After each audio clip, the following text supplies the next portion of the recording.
अजय काशी व्रत कथा। अर्जुन बोले, हे केशव, आपके श्रीमुख से श्रवण माह के शुक्ल पक्ष को आने वाली पुत्रदा एकादशी की कथा सुन के धन्यता का अनुभव कर रहा हूँ। अतः अभी मैं आपसे भाद्रपद माह के कृष्ण पक्ष को आने वाली एकादशी की कथा सुनने का इच्छुक हूँ। हे मधुसूदन, इस एकादशी का क्या नाम है? इस एकादशी व्रत का क्या विधान है? इस एकादशी व्रत के अनुष्ठान से किस पुण्य फल की प्राप्ति होती है?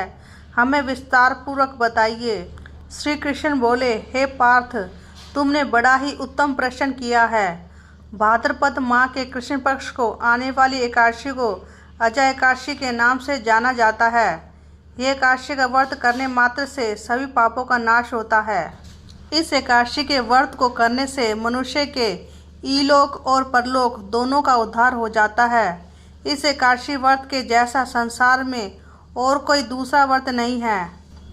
हे पार्थ, अभी मैं तुम्हें इस पतित पावनी एकादशी की कथा सुनाने जा रहा हूँ, अतः तुम इसे बड़े ध्यानपूर्वक सुनना। प्राचीन काल में भगवान श्री रघुकुल शिरोमणि श्री राम के वंशज राजा हरिश्चंद्र हुए थे। राजा हरिश्चंद्र अत्यंत वीर प्रतापी और सत्यवादी थे। राजा हरिश्चंद्र अपने शासन काल में अपने वचन और कर्म से अपनी प्रजा एवं तीनों लोकों में प्रसिद्धि के पात्र बन चुके थे। अतः इसी कारण देवताओं ने एक बार उनकी इन्हीं सत्यनिष्ठा की परीक्षा लेनी चाहिए। एक रात राजा हरिश्चंद्र ने अपने स्वप्न में देखा कि ऋषि विश्वामित्र को उन्होंने अपना सारा राजपाट दान में दे दिया है। राजा ये स्वप्न देखकर बहुत ही विचलित हो गया। राजा ने प्रातःकाल उठकर अपनी पत्नी से यह स्वप्न का वृत्तांत सुनाया, किंतु उसी क्षण उनके द्वार पर महर्षि विश्वामित्र पधार चुके थे।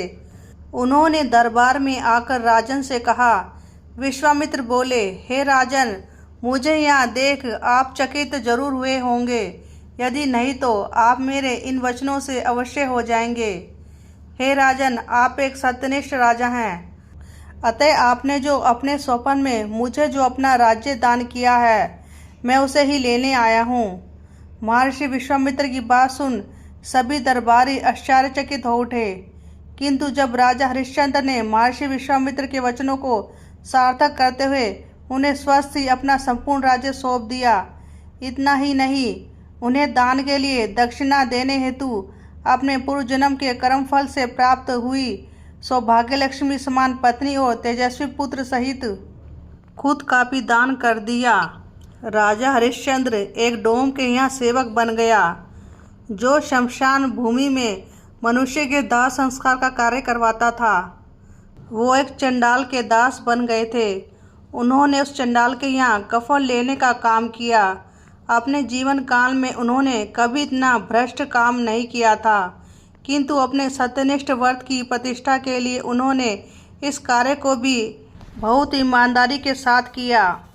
इस कार्य को करते करते कई वर्ष बीत गए। अपने इस नीच कर्म को देख अब उन्हें बड़ा दुख होने लगा था। अब वह इस नीच कर्म से मुक्ति प्राप्त करने के लिए उपाय ढूंढने लगा। वह सदैव इसी चिंता में डूबा रहता था कि कैसे इस नीच कर्म से मुक्ति प्राप्त की जाए। वह ऐसा क्या करे कि उन्हें इस नीच कर्म से मुक्ति मिले।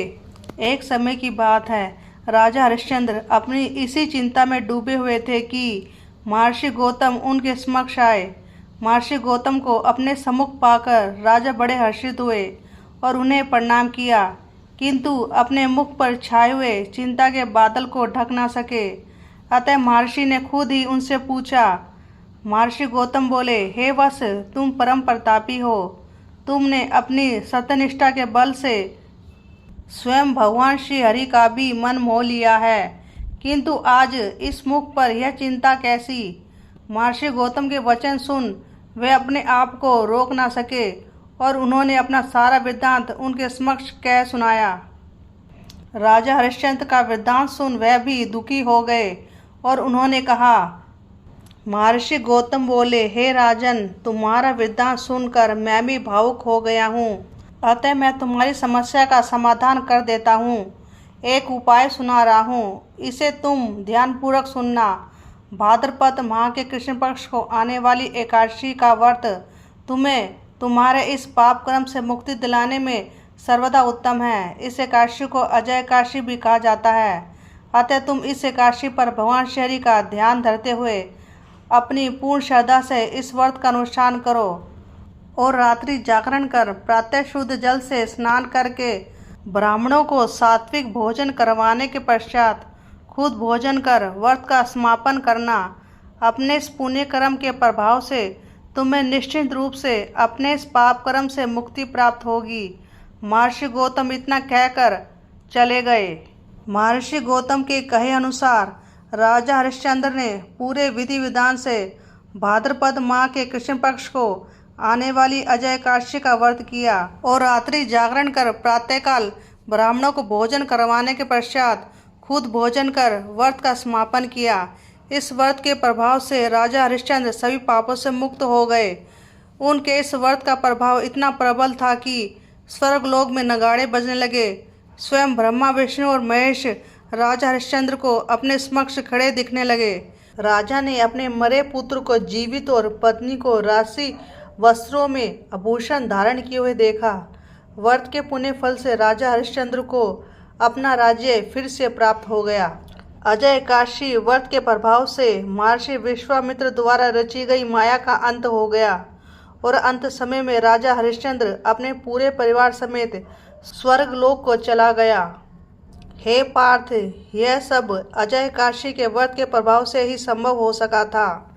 अतः जो भी मनुष्य अपनी पूरी श्रद्धा से अजय एकादशी का व्रत करता है वे अपने सारे पापों से मुक्त हो जाता है।